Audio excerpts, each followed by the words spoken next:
Here's a super simple tutorial to make a Marvel Legends Classic Punisher and animated Spider-Man series version. What you'll need are both the Gamerverse and War Journal Punishers, some hot water, and a small prying tool. So first step will be to remove all accessories for both figures. They pretty much mirror each other in terms of what to do, so I'm only going to show you on one version. The harnesses are pretty simple to take off. The belt, however, you'll need to soak both figures in hot but not boiling water for maybe 10 to 15 seconds. So once those are soaked and heated, take off both of the legs. The belt should be pretty warm still and is held onto the figure by a little notch.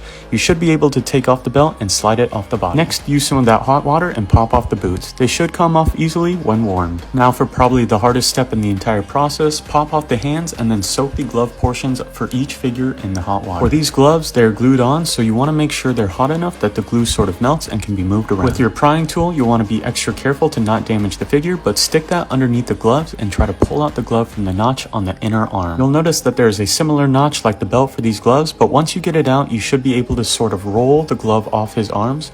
Don't worry too much about damaging these are pretty flexible unless you start to see stress marks or tears. Once you get that part off, you're done with the removal process and can swap all the parts to the correct figures. For the gloves, sometimes they may look a bit wrinkled or rough right after, but don't worry, they will go back to their normal shape after you let them cool down for a bit. I also didn't re-glue them or anything in case I ever wanted to swap the parts back. It would be much easier. Let me know what you think in the comments of this tutorial. I'm definitely glad I can easily have a classic looking Punisher with not too difficult of a process.